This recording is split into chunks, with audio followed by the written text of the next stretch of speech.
나눌 말씀은 진정한 생명, 진정한 삶이 우리 인생의 목표가 되어야 된다. 자, 진정한 생명과 진정한 삶이 우리의 목표가 되어야 된다. 조금 소리 좀 올려주세요. 고음만 올려주시면 돼. 디모데전서 6장 19절. 자, 한번 본문의 말씀을 같이 영상으로 보고, 이것은 이제 위에 기록은 제가 안 했지만 어떻게 살아야 된다는 얘기를 하면서 그렇게 사는 것이 이런 뜻이에요. 장래에 자기를 위하여 좋은 터를 쌓아 참된 생명을 취하는 것이다. 다시 말하면 참된 생명을 그게 붙드는 삶이라는 거예요. 참된 생명이라고 바울이 얘기했을 때 뭐를 말하는 것일까? 함께 나누려고 합니다. 자, 정말 우리는 어디에 관심을 갖고 무엇이 우리의 목표가 되어야 되는지를 이야기하기 전에 먼저 나라에 대한 이야기를 좀 할게요. 왜냐하면 진정한 그리스도인들은 나라에 대해서 무관심하면 안 되기 때문에 그래. 더 우리가 관심을 가져야 되는 것을 이제 제가 풀어갈 거지만, 그렇다고 나라 지금 위기 가운데 있는데 무관심한 거는 저는 그렇게 생각해요. 진정한 그리스도인이 아니다. 진정한 그리스도인이라면 나라가 위기 가운데 있는데 사회주의, 공산주의를 추종하는 사람들이 정권을 잡고 대한민국을 사회주의 화시키려는데도 무관심한다는 것은 그거는 정말 거듭난 자가 아니라고 생각을 해요. 종교인이면 가능해. 거듭나 거룩한 영을 모시고 있는 사람들에게는 무관심이라는 것은 저는 불가능하다고 생각을 해요. 우리가 정치에 무관심하거나 어떤 법이 만들어지는지에 대해서 무관심하면 안 되는 거예요. 왜냐하면 정치와 법은 신앙과 삶에 이게 연결되어 있기 때문에 절대 무관심할 수가 없는 거예요. 여러분, 악법들이 만들어지면 그게 우리의 삶에 영향을 주는데 어떻게 신앙에도 영향을 주고 삶에도 영향을 주는데 어떻게 무관심할 수 있습니까? 기독교인들이 정치에 관여해서는 안 된다는 개념, 특별히 동성애 문제, 포괄적 차별금지법 같은 악법들이 만들어지는데도 그런 부분에 대해서 반대도 안 하고, 또 반대를 좀 반대해달라고 그러면 그건 정치적인 문제니까 우린 정치에 관여할 수 없다. 그런 정치적인 문제로 교회를 분열시키지 말라고 얘기하는 교회들이 많아요. 제가 부탁했는데도 그러더라고. 이건 진짜 교회가 아닙니다. 그리고 그분은 참 목자가 아니에요. 그렇게 얘기하는 사람은. 그건 사람의 소리지 하나님의 소리가 아니에요. 이걸 분별을 해야 돼. 하나님의 소리와 사람의 소리가 이거를 분별하지 못하면 함께 망하는 거예요. 지금 이 대한민국에서 벌어지고 있는 일들을 무관심하면 안 돼. 그렇다고 막 나가 투쟁하라는 얘기는 아니에요. 우리가 정말 기도하면서 잘못된 것에 대해서는 잘못됐다고 말할 수도 있고, 반대 서명해야 될 필요가 있으면 반대 서명도 하면서 하나님의 뜻이 대한민국에 이루어질 수 있도록, 나라가 올바로 세워질 수 있도록 기독교인들이 관심을 가져야지, 무조건 정치적인 거는, 우리 교회는 정치적인 것들에 관심을 둬서는 안 돼. 그리고 정교 분리 원칙을 얘기하는데 사실은 정교 분리 원칙을 잘못 사용하고 있고, 오늘 교회는 너무너무나 많은 교회가 그렇지 않죠. 잘 가고 있는 교회도 있지만 많은 경우 교회는 잘못 가고 있고 성도들은 잘못된 생각을 갖고 있다고 생각합니다. 정말 나라에 관심을 가져야 돼. 우리는 나라에 관심을 가져야 돼. 나라가 바로 쓸 수 있도록 정말 기도하고, 잘못된 것에 대한 잘못됐다고 이야기할 줄 아는 것이 올바른 그리스도인들의 모습이지, 무관심한 것은 그건 잘못됐다고 생각을 해. 자, 나라에 대해 관심을 갖고 기도하고 애써야 됨과 동시에 더욱 놓쳐서는 안 될 이 부분을 얘기하려고 그래요. 더욱 놓쳐서는 안 될 게 뭐냐면 예수님이 다시 오신다는 거예요. 그리고 영원한 삶이 우리에게 기다리고 있다. 영원한 삶에 대해서 예수님이 다시 오신다는 것과 영원한 삶, 이것을 더 놓치면 안 되고 여기에도 초점을 맞추고 이것을 준비하는 것이 더 옳다는 것을 이야기하고 싶습니다. 예수님이 여러분 곧 다시 오셔서 이 악한 세상을 심판하고 이 세상을 되찾으실 거고 친히 이 세상을 통치하실 거예요. 그 일이 머지 않았다는 것을 여러분 기억하셔야 돼요. 만약에 이게 사실이라면 우린 누구에게 집중하고 무엇을 소원하고 무엇을 사모하며 살아야 될까요? 이게 사실이라면 예수님과 영원한 날에 주어질 진정한 생명과 삶, 여기에 초점을 맞추고 이것을 갈망하고 이걸 사모하며 살아야 됩니다. 여러분, 성경은 분명히 이 땅에서의 생명과 삶이 있고 그걸로 끝나지 않고 영원한 생명과 영원한 삶도 똑같이 존재한다는 것을 계속 우리에게 가르쳐주고 있고, 성경은 우리에게 어디에도 목표를 둬야 되느냐, 이 진정한 삶, 진정한 생명, 여기에 목표를 둬야 된다는 것을 우리에게 가르쳐주고 있어요. 이게 더 중요하다는 거지. 자, 이 부분에 대해서 이제 이야기하기 전에 왜 지금 예수님이 오실 날이 임박했고 세상 끝에 와 있는지에 대한 것을 지금까지 쭉 전했어요. 지금은 세상 끝에 있다. 예수님의 재림을 눈앞에 두고 있는 시대라고 이야기했는데, 이 부분에서 간략하게 다시 복습을 하고 우리가 어디에 목표를 둬야 되느냐, 영원한 삶, 진정한 생명과 삶의 목표를 둬야 될 이유를 설명하라고 하죠. 자, 잘 들어보세요. 지금 우리가 살고 있는 세상은 이 끝이라 그랬어요. 예수님이 오실 날이 정말 가까웠다고 이야기했는데 왜 이 세상, 지금 이 시대가 끝이라고 얘기합니까? 성경에 먼저 이야기하고 있기 때문에.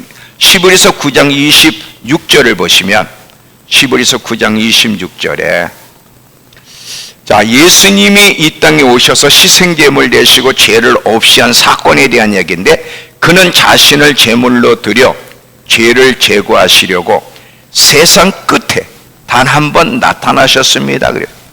예수님이 초림하실 때가 언제냐? 세상 끝날에 나타나셨다는 거예요. 그러면 지금은 세상 끝 시간에 와 있다는 것을 성경이 이야기하고 있다는 거죠. 예수님의 재림 때, 마지막 때가 되면 어떤 징조들이 있을 것인지 제자들을 질문했을 때 그 부분에 대해서 예수님의 재림할 때가 되면 이런 일들이 있을 거라고 쭉 이야기한 것이 마태복음 24장인데, 근데 그 마지막 때에 일어날 징조들이 지금 일어나고 있다는 사실이에요. 이거는 제가 여러분에게 많은 얘기를 했기 때문에 지금 또 반복하지 않겠고, 그런 상황들을 보면 정말 세상 끝에 있고 예수님의 재림이 눈앞에 있다는 것을 알게 됩니다. 어떤 부분만 좀 생각하면서 나가려고 하냐면, 자, 예수님이 오실 때 세상의 모습, 세상 사람들이 어떤 모습을 가질 것인지를 그 설명한 부분을 다시 한번 보면서 왜 지금 세상 끝에 있는지를 이야기하려고 해요. 자, 예수님이 뭐라고 하셨냐면, 인자가 임할 때는 노아의 때와 같고 롯의 때와 같다고 한 거 기억나시죠? 자, 한번 성경을 보겠습니다. 누가복음 17장 26절부터 30절. 노아의 때에 된 것 같이 인자의 때에도 그러하니라. 노아가 방주에 들어가던 날까지 사람들이 먹고 마시고 장가들고 씻가더니 홍수가 나서 그들을 다 멸망시켰으며, 또 롯의 때와 같으리니 사람들이 먹고 마시고 사고 팔고 심고 집을 짓더니 롯이 소돔에서 나가던 날에 하늘로부터 불과 이왕이 비오듯 하여 그들을 멸망시켰느니라. 인자가 나타나는 날에도 이러하리라. 그래요. 자, 예수님의 재림 때에 나타날 세상의 모습을 성경에 그렇게 많은 인물들이 있는데 두 사건을 가지고 비유하셨다는 거에 대해서 여러분 잘 기억하셔야 돼요. 뭐를 말씀하고 싶어 하시는 걸까? 만약에 노아의 시대와 같은 그런 삶이 나타나고 롯의 시대와 같은 그런 사고방식과 삶이 나타나고 있다면 그건 끝이 왔다는 거예요. 그리고 예수님의 심판이 눈앞에 이르렀다는 것을 기억하라는 것이죠. 그러면 여러분 노아의 때와 롯의 때가 어땠는지를 또 잠깐 또 언급할게요. 자, 먼저 여러분이 아셔야 될 것이 예수님의 재림할 때 막 세상이 막 기근과 전쟁과 막 혼돈 속에 있을 때 예수님이 오시는 것이 아니라 평안하고 번영하는 때에 주님이 오신다는 거예요. 지금 노아의 때 보면 먹고 마시고 시집가고 장가가고 하며 평상시처럼 똑같이 살고 있을 때에 예수님이 오신다는 거예요. 데살로니가 전서 5장 3절에도 보시면, 자, 한번 데살로니가 전서 5장 3절에 그들이 평안하다 안전하다 할 그때에 임신한 여자에게 해산의 고통이 이름과 같이 멸망이 갑자기 그들에게 이르르니 결코 피하지 못하리라. 그래.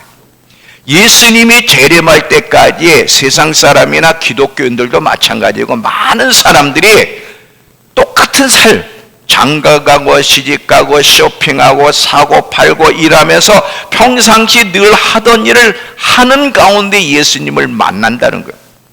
한쪽에서는 위기가 막 전 세계적인 글로벌적인 위기가 일어나고 한쪽에서는 삶이 정상적인 것처럼 보이는 이때에 이런 가운데 늘 하던 그 삶을 사는 가운데 예수님이 오신다는 것을 기억하시겠습니다. 지금 우리가 살아가고 있는 이런 때에 즐기고 있을 때에 예수님이 오신다는 거예요. 그래서 깨어있으라는 거야. 만약에 깨어있는 자에게는 어둠에 속해 있지 않기 때문에 그날이 도둑같이 이르지 않을 겁니다. 왜냐하면 깨어있는 자는 성령께서 계속 감동하시고 말씀하실 거기 때문에 깨어있는 자는 지금 주변 상황 돌아가는 걸 보면서 뭐를 감지해? 아, 마지막이구나. 예수님이 올 때가 가까웠다는 것을 그 심각성을 느끼고 감지할 수 있기 때문에 깨어있는 자는 결코 그날이 도둑같이 이르지 않을 거예요. 그러나 깨어있지 않는 사람은 도둑같이 그날을 만날 겁니다. 자, 지금 인자 올 때는 노아의 때와 같을 거다. 노아 때의 문화가 마지막 때 예수님의 재림 때의 문화와 똑같을 것이라 그랬는데 노아 때 사람들의 모습을 잠깐 보면 창세기 6장 5절부터 6절을 보시면요. 자, 보세요. 여호와께서 사람의 죄악이 세상에 가득함과 그 마음으로 생각하는 모든 계획이 항상 악할 뿐임을 보시고 6절에 땅 위에 사람 지으심을 한탄하사 마음에 근심하셨다는 것. 하나님이 홍수로 세상을 심판하기 바로 전 노아의 때 사람들의 모습이 어떠냐? 그 마음에 생각하는 모든 계획에 악해서 하나님이 인간 지으심을 한탄하셨다는 것. 온 땅이야. 온 땅이 하나님 앞에 악하고 부패했다는 거죠. 여러분, 제가 영상을 한번 보여드렸죠. 한번 그림 영상 다시 한번 봅시다. 자, 저 보세요. 2024년 파리 올림픽 개막식 때 이제 저게 이제 나타난 건데, 올림픽이 뭐예요? 전 세계가 하나로 모이는 것을 상징하는 그런 경기잖아요. 그 올림픽 때 시작 때 예수님의 밑에 성만 찬 그림을 저렇게 위에 동성애자들로 저렇게 해서 저걸 개막식에 시작을 했어요. 얼마의 인간이 하나님 앞 부패되어 있는지를 보여주는 저 의도적인 거거든. 동성애 복장으로 최후의 만찬을 완전히 더럽히고 모독한 부패한 인간의 모습을 보여준다 이거지. 6장 13절, 창세기 6장 13절을 보시면요. 자, 저런 모습이 나타나면, 잘 보세요. 하나님이 노아에게 이르시되 모든 혈육 있는 자의 부악함이 땅에 가득하므로 그 끝날이 내 앞에 이르렀으니야. 내가 그들을 땅과 함께 멸하리라. 지금 이 노아 때에 저 온 땅이 부패했을 때, 그때가 바로 끝날이 이르렀고 하나님의 심판이 임했다는 건데, 인자가 임할 때도 노아의 때와 같다. 만약에 예수님이 임할 이 때가 노아 시대 때 모습이 그대로 나타난 걸 보거든 끝이 왔다는 거예요. 이제 곧 심판에 주어진다는 것을 이야기하고 있는 것이죠. 또 롯의 때도 보면요. 자, 롯의 때 보면, 자, 또 롯의 때와 같으리니 사람들이 먹고 마시고 사고 팔고 심고 집을 짓더니 롯이 소돔에서 나가던 날에, 자, 하늘로부터 불과 이왕이 비오듯 하여 그들을 멸망시켰느니라. 인자가 나타나는 날에도 이러하리라. 자, 또 노아의 때의 모습을 한번 보자 이거지. 왜냐하면 인자가 올 때 또 노아의 때와 같다 그랬으니까. 노아의 때는 뭐예요? 소돔과 고모라 도성에는 남성들이 롯의 집에 찾아온 천사들, 남자의 모습으로 온 천사들을 둘러싸서 성폭행하려고 했던 그런 사건이잖아요. 자, 이때는요, 소돔과 고모라 이때는 한두 사람이 이런 동성애가 아니라 도시 전체가 동성애를 행하고 그게 정상적인 문화였어요. 40년, 50년 전에는 상상할 수 없었던 문화가 지금 형성이 돼가지고 미국과 호주 그리고 여러 나라에 얼마나 많은 동성애가 인정되고 축하까지 받습니까? 그게 40, 50년 전에는 이게 죄였단 말이죠. 근데 그것이 지금은 불법이 아니라 축하까지 받는 이런 지금 시대 속에 돌입했다는 거죠. 그래서 이런 악한 문화와 동성애 영의 전 세계를 지배하고 있는데, 인자가 올 때도 롯의 때와 같다. 롯의 때의 그런 삶의 모습이 인간들의 모습이 나타나거든. 그런 영의 문화가 팽배하거든. 세상 끝이 왔다는 걸 알고 인자가 문 앞에 이른 줄을 알라는 거예요.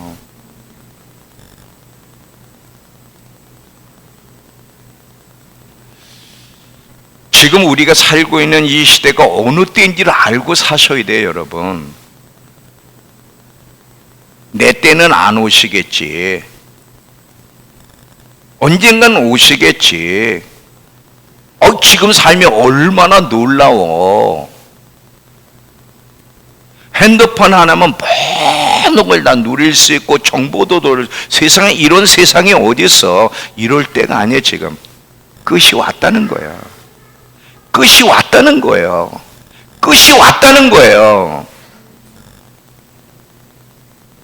먹고 마시고 시집가고 장가가고 있다가 홍수가 나서 멸할 때까지 그들은 깨닫지 못하고 일반 생활하다가 다 멸한 것처럼 인자가 올 때도 똑같을 거라는 거예요.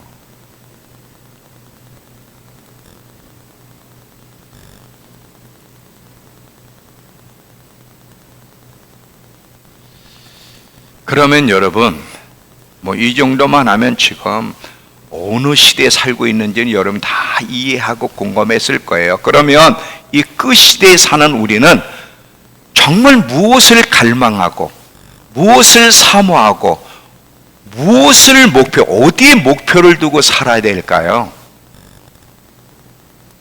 여러분, 여러분의 소망, 꿈이 뭐예요? 제가 답을 요구하지 않을 테니까 한번 생각해 보세요. 여러분의 정말 소망, 큰 소망과 꿈이 뭔가? 예수님이세요? 영원한 날이에요? 거의 아닙니다. 진정한 성도, 정말 예수님을 신랑으로 믿고 이제 그분과 결혼식을 한다고 하는 이 소망 가운데는 신부라면 무엇을 갈망하고 무엇이 꿈이고 무엇이 소원이어야 될까요? 예수 그리스도입니다. 그분이 오신다는 것이 우리의 갈망이 되어야 되고 꿈이 돼야 되고 소원이 돼야 되는 거예요. 이게 정상이거든요. 왜냐하면 세상 끝에 왔고 예수님이 꼭 오실 것이기 때문에 예수 그리스도가 우리의 갈망이 되고 소원이 되고 꿈이 돼야 돼요. 뿐만 아니라 거듭났기 때문에 그런 거. 거듭난. 제가 이 거듭났다는 게 무슨 뜻인지 참 많이 얘기했는데 잘 보세요. 요한일서 5장 12절을 보면 아들이 있는 자에게는 생명이 있고 그랬어요. 아들이 있는 자에게는 영원한 생명이 있다는 거죠. 자, 아들이 있는 자에게 생명이 있다 그랬는데 이 생명은 어떤 생명을 가지고 있는지 그 생명을 가지면 그 부분에 대해서 깨어나고 그 부분에 대한 갈망과 삶이 따라와요. 여러분, 아들의 생명이 들어올 때는 누구를 향해 깨어나는 거야? 예수를 향해 깨어나고 그분이 삶의 목표가 되고 그분이 갈망이 돼야 돼. 생명은 거기에 맞는 깨어남과 갈망과 삶이 있는데 어떤 생명을 가졌느냐가 중요한 거거든. 만약에 아들의 생명을 가졌고 그 아들의 생명이 정말 여러분 안에 들어왔다면 여러분은 예수님에 대해 깨어날 수밖에 없는 거고 그분이 여러분의 보아가 되고 갈망이 되고 그분을 위한 삶, 영원한 나를 향한 삶이 따라가야 되는 거예요. 그게 목표가 돼야 돼. 이게 정상이야. 이것이 아들의 생명을 가진 자의 모습이죠. 정말 아들의 생명을 가지고 있습니까, 여러분? 여러분이 교회에 나왔느냐 안 하느냐를 질문하는 게 아니라 정말 아들의 생명을 소유한 자냐 이거지. 아들의 생명을 소유했다고 그러는데 눈에 안 보여. 그럼 내가 아들의 생명을 소유한지를 뭘로 하는 거야? 열매로 하는 거야. 열매로. 그 사람은 열매로 하는 거예요. 거듭나는 순간 아들의 생명이 들어오게 되면 예수님을 구세주로 주인으로 받아들일 뿐만 아니라 예수님의 가치에 대해서 깨어나고 그분을 사모하게 되고 예수를 위해 살게 되죠. 이것이 거듭남의 핵심입니다. 그래서 성경을 보면 진짜 거듭난 사람들이 어디에 목표를 두고 뭐를 갈망했는지 바울이나 다윗 같은 사람을 보세요. 자, 이사야 26장 1절과 8절을 하나 더 보면 잘 보세요.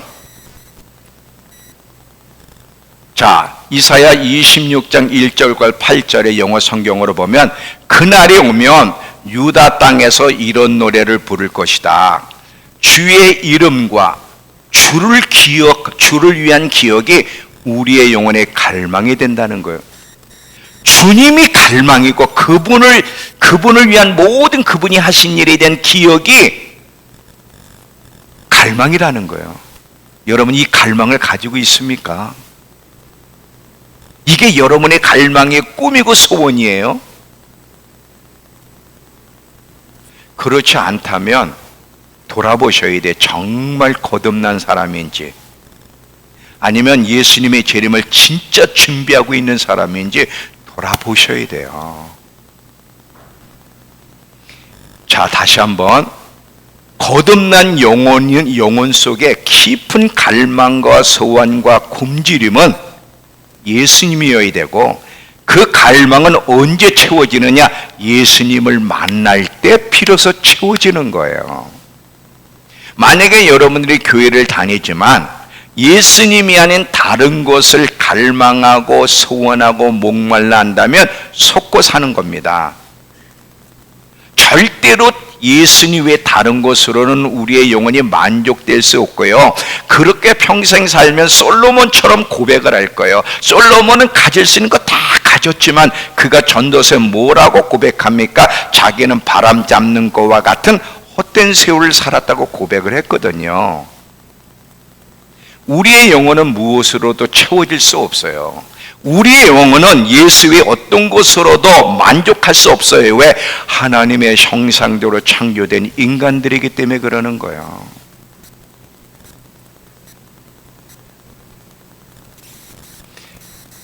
그분이 우리의 갈망이 돼야 돼. 그분이 우리의 만족이 돼야 돼.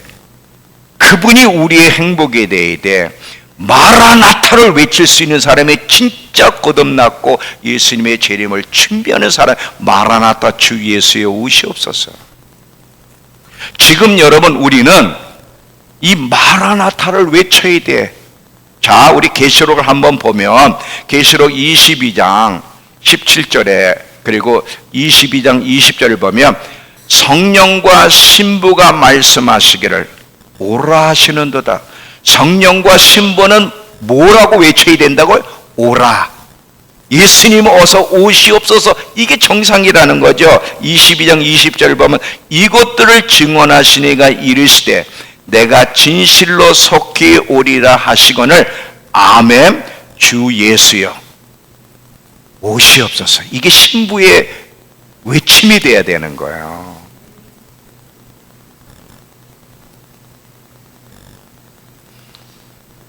이해가 되세요? 여러분 한번 예수님 어서 오세요. 한번 이렇게 외쳐보셨어요? 소리 안 질러도 예수님 왜 이렇게 더디세요? 언제 오세요? 어서 오세요. 어서 오시라고 그 예수님을 갈망해 보셨습니까? 지금은 이 세상 돌아가는 걸 보면서 더더욱 우리는 마라나타 주 예수여 성령과 신부가 말씀하시기를 오라 하시는도다. 성령과 신부는 어떤 말을 해? 예수님 어서 오시옵소서야.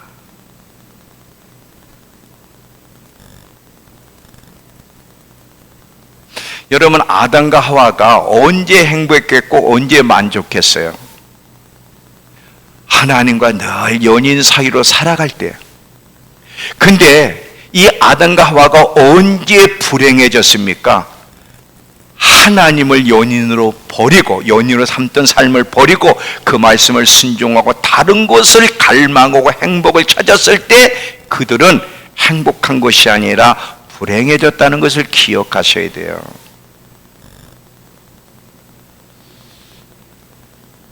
바울도 보면 성경에 사도 바울도 자기는 몸에 떠나는 것과 이 땅에 존재하는 두 가지의 상황 속에 놓여 있는데 자기는 몸을 떠나 하나님과 함께하는 것이 자기의 갈망이고 그날을 늘 생각하며 이 땅에서 최선을 다하며 살았다는 거예요.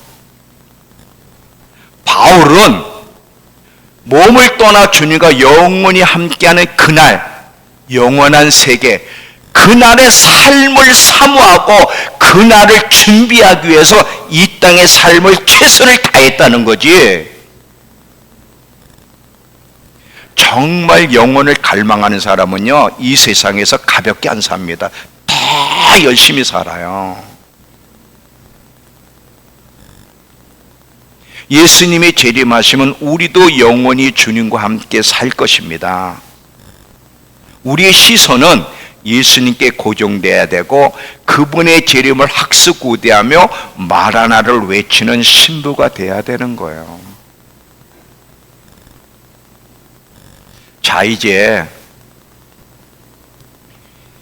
제가 제목을 우리의 목표는 진정한 생명과 삶이 우리의 갈망이 되고 목표가 돼야 된다는 것을 이제 얘기하면서 결론으로 맺을게. 잘 들어보세요. 마라나타 주 예수를 외치면서 우리는 어디를 목표 삼고 무엇을 갈망하고 소원해야 되냐면 영원한 생명과 영원한 삶이에요. 영원한 생명과 영원한 삶이 있나? 자, 이거는 현재의 생명과 현재의 삶과 다릅니다.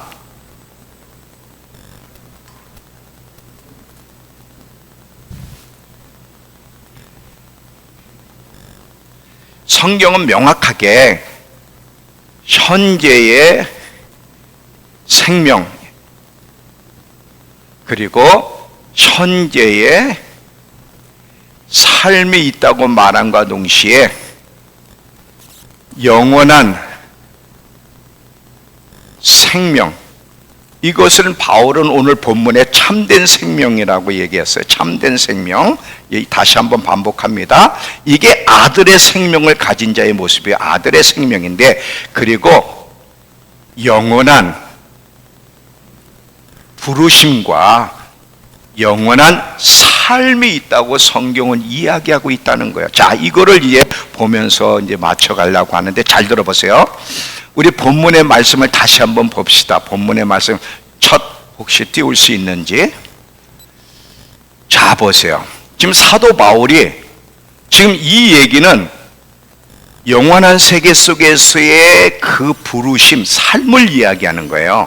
이곳이 장래, 미래, 앞으로 미래에 자기를 위하여 좋은 터를 닦아 참된 생명을 취하도록 붙들게 하는 것이라는 거예요.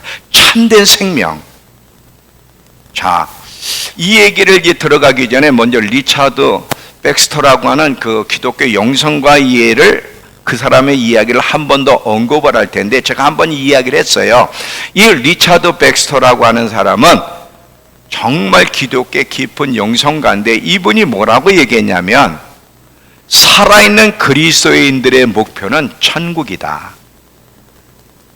살아있는 그리스도인들은 천국을 목표로 삼는 사람이다. 그리고 천국을 사랑하고 갈망하게 돼 있다는 거예요. 이게 진정한 그리스도인의 모습이라는 거예요. 이거는요, 리차드 백스터의 얘기가 아니라 성경을 근거로 얘기하고 있는 거예요. 자, 왜 그래요? 히브리서 11장의 믿음의 선진들을 보세요. 믿음의 선진들을 보면 아브라함이나 이삭이나 야곱이나 다 부자였지만 그들은 무엇을 목표 삼고 무엇을 갈망했는지, 자, 히브리서 11장 한번 펴주세요. 참으로 그들이 자기가 떠나온 본향을 깊이 생각하였더라면 돌아갈 기회가 그들에게 있었으려니와, 이제는 그들이 더 좋은 본향을 사모하니 하늘의 본향이라.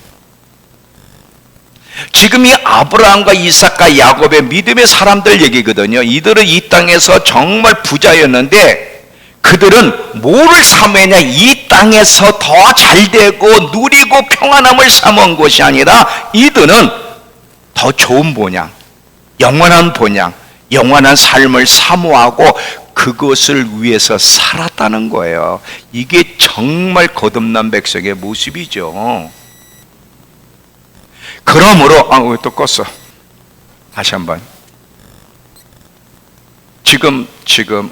그러므로 하나님께서도 그들의 하나님이라 불리는 것을 부끄러워하지 아니하시나니 그분께서 그들을 위해 한 도시를 예비하셨다. 하나님은요, 누구의 하나님으로 불리는 걸 기뻐하시냐?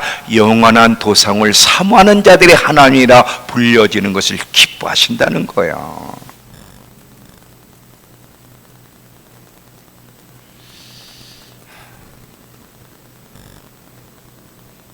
진정한 그리스도인들은 영원한 날에 주어질 삶의 목표가 되어야 된다는 거예요.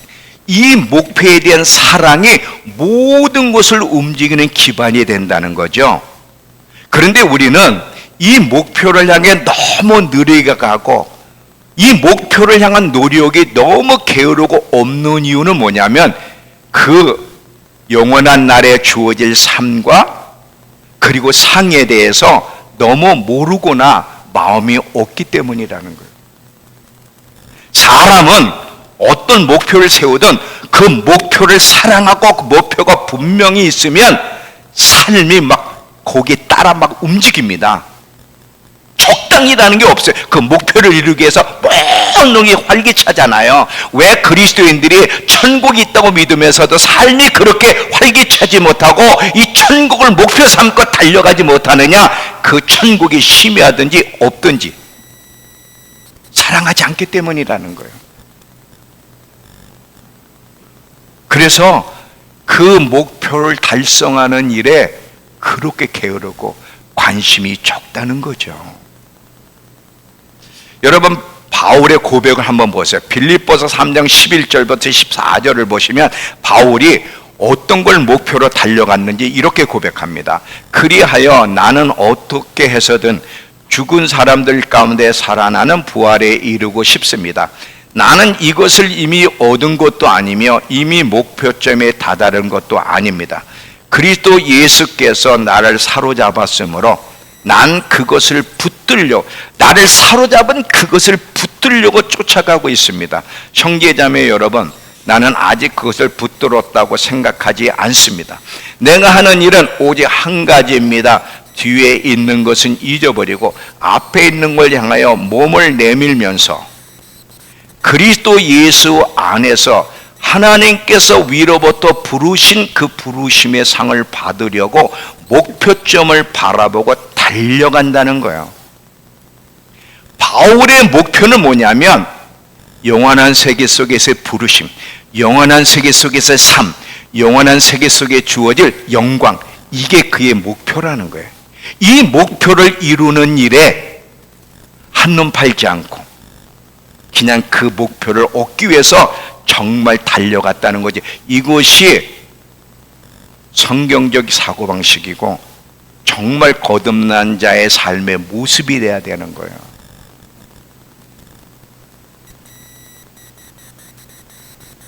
이해는 되세요? 나는 여러분을 아까 그랬죠? 나라에 대해서도 이 땅에서도 우리가 무관심하면 안 된다고. 그러나 더더욱 이 마지막 때는 어디에도 목표를 두고 관심을 두고 달려가야 되느냐면 예수님, 재림하실 예수님과 영원한 날에 이 부르심이요. 이 세상에서도 우리의 부르심이 있잖아요. 하나님 나라를 위한. 이 세상에서의 부르심도 있지만 영원한 나를 위한 부르심도 있고 진정한 삶, 진정한 생명이 있다는 거예요. 여기가 우리의 진정한 목표가 돼서 달려가야 된다는 것이 성경에 이야기하고 있는 거예요.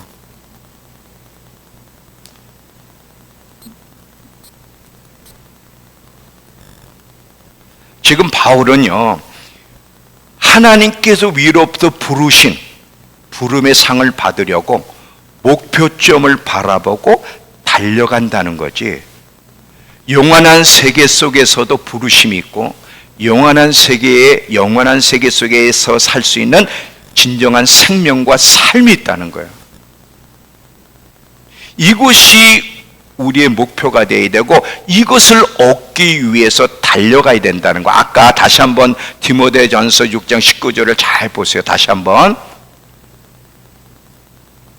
자, 이곳이 장래 자기를 위하여 좋은 토를 쌓아 참된 생명을 취하게 하는 것이다 그랬는데, 여기서 바울이 말하는 참된 생명이 뭐냐면 이 땅에서의 생명을 얘기하는 게 아니라 영원한 날의 생명을 얘기하는 거예요. 이 땅의 삶을 이야기하는 것이 아니라 영원한 날의 삶을 이야기하는 거예요. 근데 그 참된 생명을 얻기 위해서 붙들라는 거예요. 여러분, 이 부분에 대해서 존 파이퍼 목사님도 어떻게 얘기했는지 그분 강의한 내용을 잠깐 제가 빌려서 언급을 하면, 이 존 파이퍼 목사님도 이런 얘기를 했어요.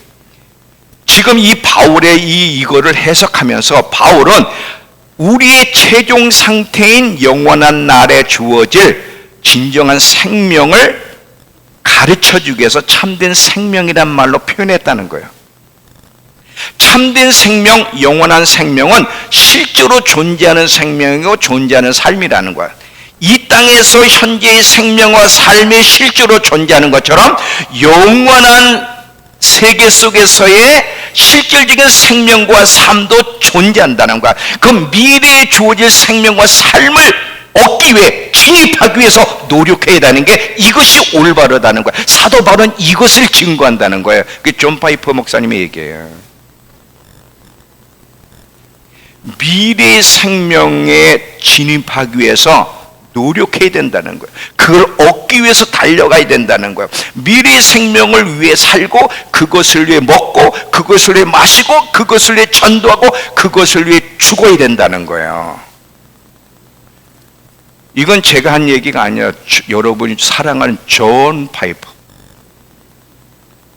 파이퍼 목사님이 하신 얘기예요. 우리는 무엇을 위해 살고 무엇을 위해 죽고 무엇을 위해 먹고 마시고 무엇이 소망이 되어야 돼? 미래에 주어질 생명과 삶. 이 땅에서의 삶과 생명이 있듯이 영원한 세계 속에서도 살아가기 위한 영원한 생명과 삶이 있다는 거예요. 거기에서도 부르심이 있다는 거예요. 그거를 얻기 위해서, 그걸 붙잡기 위해서 달려가야 된다는 거지. 이게 목표가 돼야 된다는 거예요. 이게 바울은 그것을 지금 우리에게 가르치기 위해서 지금 디모데전서 6장 19절을 설명한다는 거예요. 근데 이것을 또 성경에서는 디도서에서는 복된 소망이라고 얘기했어요. 잘 보세요. 디도서 2장 13절을 보시면, 디도서 2장 13절에 자 보세요.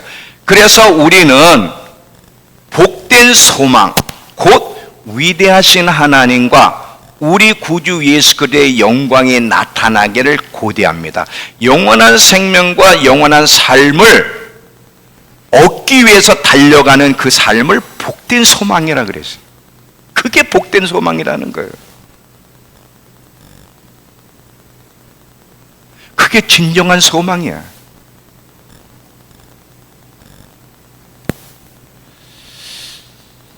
이 영원한 생명은 우리가 부분적으로는 경험을 했어요. 어떻게 부분적으로 경험했냐? 아까도 요한일서 5장 12절에 보면 아들이 있는 자에게는 아들의 생명이 있다. 이 아들의 생명이 영원한 생명, 참된 생명이거든요.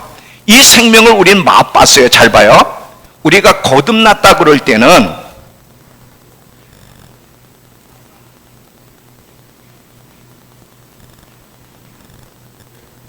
사람의 영과 혼과 육이 있는데 거듭날 때 아들의 생명이 영 안에 오는 거예요.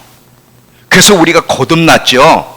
이미 영원한 생명, 아들의 생명을 받음으로 부분적으로는 경험했지만 아직 혼과 육은 거듭나지 않았고 여기까지가 영원한 생명이 덧입혀지진 아직 않았어요. 아직 완전한 건 아니야. 그래서 참된 생명을 얻기 위해서 달려가야 된다는 거지. 이해가 되세요? 우린 부분적으로 영이 살아남으로, 거듭남으로 부분적으로 영원한 생명을 경험했지만 이 혼과 몸까지 하나님의 생명이 삼켜지는 일이 일어나야 되는 거야. 그거를 고린도후서 5장에서 이렇게 설명을 합니다. 자, 고린도후서 5장 4절을 보시면, 고린도후서 5장 4절에 자, 지금 이 바울이 표현한 거, 우리의 육체, 몸을 참으로 이 장막에 있는, 육체로 있는 이거를 장막에 있는 것이라고 표현을 해요. 참으로 이 장막에 있는 살아있는 우리가 짐진 것까지 탄식하는 것은 벗고자 함이 아니요 오히려 덧입고자 함이니 죽을 것이 생명의 삼킨 바 되게 하려 함이라 그랬어요. 지금 사도 바울은 우리가 예수님이 오셨을 때 우리가 살아있을 텐데, 그러면 살아있는 우리가 어떻게 돼? 영원한 생명의 혼과 몸도 삼켜지게 된다는 거예요. 그러면 여기서 여러분, 지금 내가 살아있는데 생명이 삼켜질 필요가 왜 있나? 이 생명이 삼켜진다는 건 무슨 뜻인가? 내가 지금 살아있는데, 근데 여러분, 영원한 생명, 아들의 생명, 이 참된 생명이 우리에게 덧입혀지기까지는 살아있다고 생각하지만 살아있는 게 아니에요. 에베소 4장 18절 보면 믿지 않는 사람들을 뭐라고 표현하는지 한번, 이거 내가 보내줬나? 에베소 4장 18절 한번 펴보세요. 에베소 4장 18절에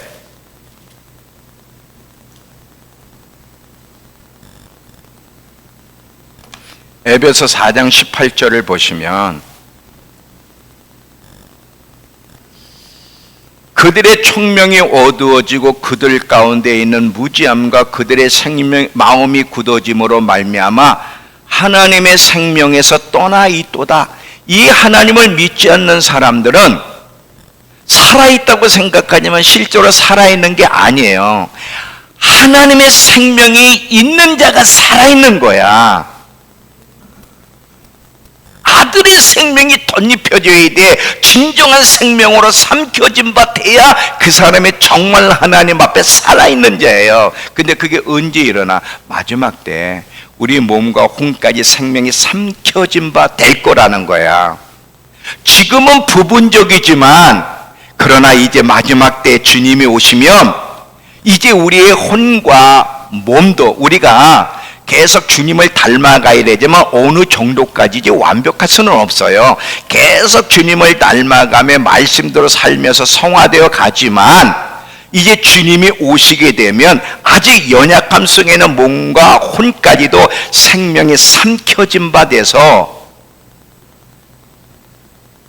영원한 세계 속에서 영광을 누리며 살게 될 거라는 거예요.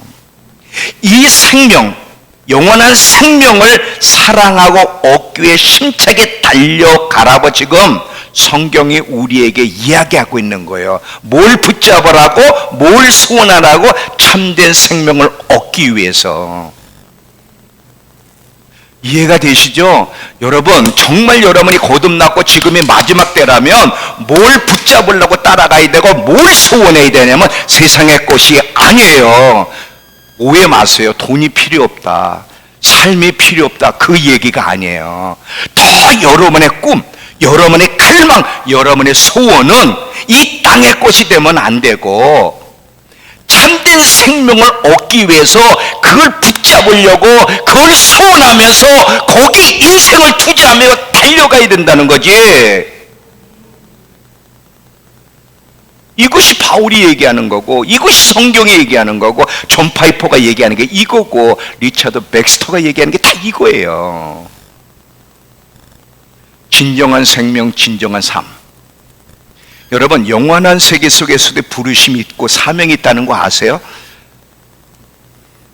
데이비드 윌커슨 목사님이 이제 노년이 돼가지고 은퇴쯤 돼서 이제 하나님 앞에 갈 준비를 하는 그때에 계속 어려움, 고난이 오더래. 그래서 내가 뭘 잘못했게 이렇게 자꾸 어려움과 시험이 오고 고난이 오지? 그래서 그 문제 가지고 주님 앞에 기도하며 씨름을 했더니 주님이 뭐라고 말씀하시냐면 네가 이 땅에 지금 죄 때문에 그런 게 아니야. 영원한 날에 너에게 맡길 사명과 부르심을 지금 준비시키기 위해서 내가 지금 너를 단련하고 있다 그러시더라고요. 영원한 세계 속의 부르심과 사명 때문에. 영원한, 우린 천국 가면은, 여러분 천국 가면 뭐 할 것 같아요? 그냥 뭐 천사들처럼 이렇게 날아다니고 노래만 할 것 같습니까? 영원한 세계 속에도 부르심이 있고 사명이 있고 삶이 있고 직분이 있다는 거예요. 여러분, 달란트 비유도 그렇고 문화 비유도 보면, 자, 문화 비유 얘기할게요. 10명에게 한 문화씩 쭉 줬잖아요. 그래서 이제 주인이 왕의 그거를 받으러 갔다가 다시 돌아와서 맡긴 그 10사람에게 질문한단 말이에요. 너는 한 문화를 줬는데 얼마나 남겼냐? 저 10문화를 남겼습니다.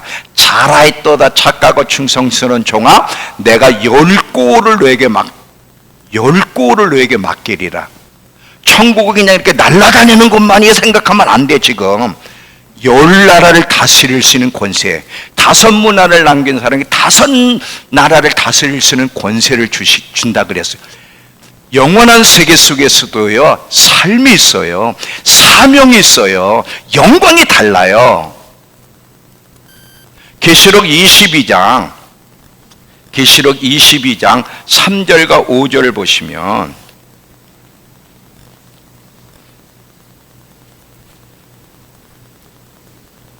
계시록 22장 3절과 5절에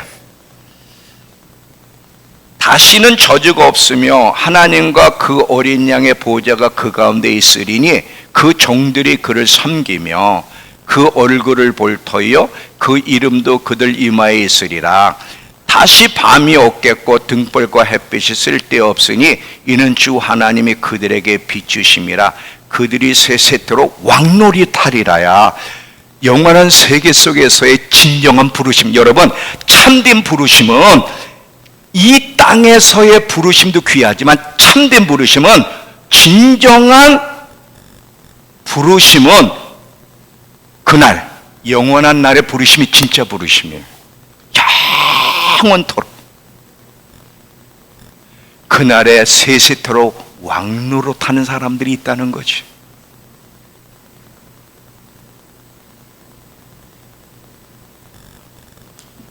자, 결론이에요. 잘 들어보세요. 지금 이 시대에 우리를 살게 하신 거는 잘 배우고 잘 준비하여 예수님의 재림을 준비할 뿐 아니라 영원한 시대 속에서 주님을 위해 더 큰 일에 봉사하는 자, 더 유용한 자가 되게 하시기 위해서 주님은 기회를 주신 거예요. 영원한 날을 잘 준비하라고. 진정한 생명, 진정한 부르심, 진정한 삶을 잘 준비하라고 지금 이 땅에 살게 하시고 기회를 준 거지, 잘 먹고 잘 살고 육신적으로 편안하게 살려고만 하나님 우리에게 이 때에 살게 하신 것이 아니라는 것을 기억하시기 바랍니다. 여러분, 뭐가 목표예요? 여러분 소원은 뭡니까? 여러분의 갈망은 뭐예요? 땅이 목표입니까? 여러분, 편안하게 살고 돈 버는 거 나쁜 거 아니에요. 근데 그게 목표가 되면 안 돼. 우리의 목표는, 자, 이 땅이 실제인 것처럼 영원한 세계가, 우리가 사실 뭐 성경에 많은 정보를 주지 않기 때문에 다 할 수는 없지만 성경을 통해서 영원한 세계 속에서도 실제적인 생명, 실제적인 삶, 거기에서도 부르심과 사명이 있구나.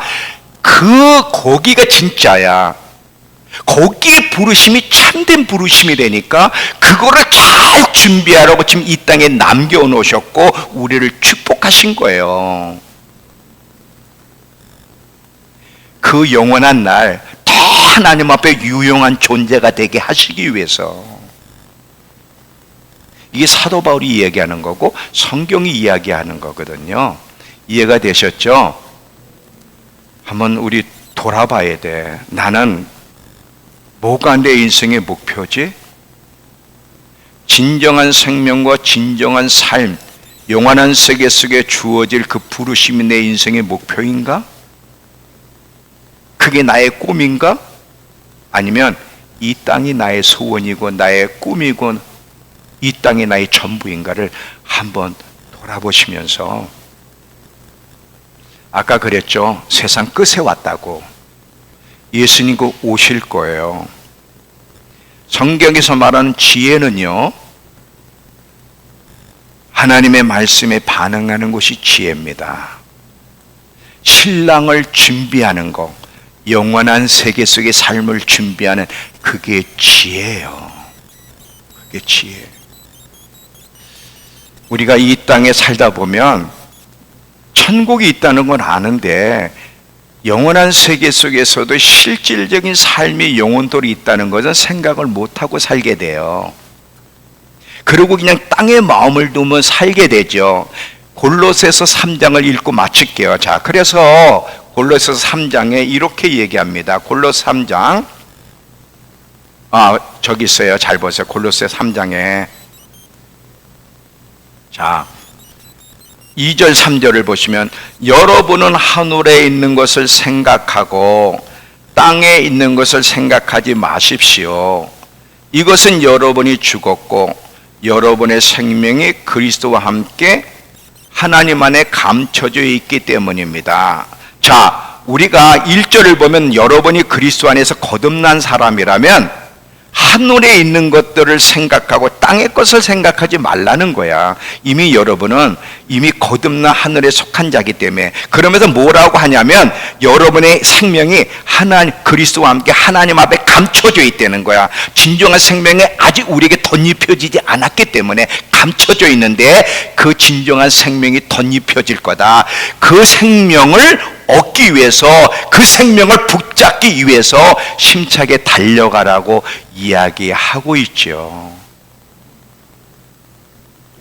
저절로 되는 게 아니에요. 참된 생명을 붙들라. 참된 생명을 얻기 위해 애를 쓰라고 얘기합니다. 그 생명을 이미 너희가 맛봤다면 그 생명이 온전히 너희에게 삼켜지기 위해서, 그 생명이 주어지기 위해서 그 생명을 붙들며 준비하라고 성경은 이야기하고 있다는 거예요. 이해가 되세요? 정말 이해가 되세요? 이해가 안 되면 한 시간을 더 하고, 이해될 때까지.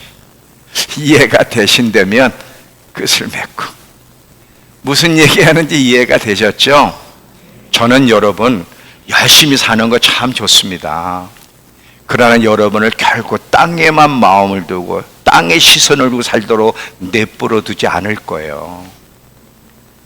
하늘의 것, 영원한 날, 영원한 부르심, 진정한 생명과 삶이 있다는 것을 자꾸 일깨워서 거기를 목표 삼고 그것을 소원하며 달려가도록 저는 여러분 막 뒤 흔들 겁니다. 흔들 준비가 되어 있지요? 흔들릴 준비가. 여러분이 저와 함께 있는 동안은 싫어도 이 소리를 들어야 되고 계속 여러분을 뒤에 흔들 거예요. 진정한 생명과 삶이 여러분의 목표가 되기를 축원합니다. 기도하겠습니다. 하나님,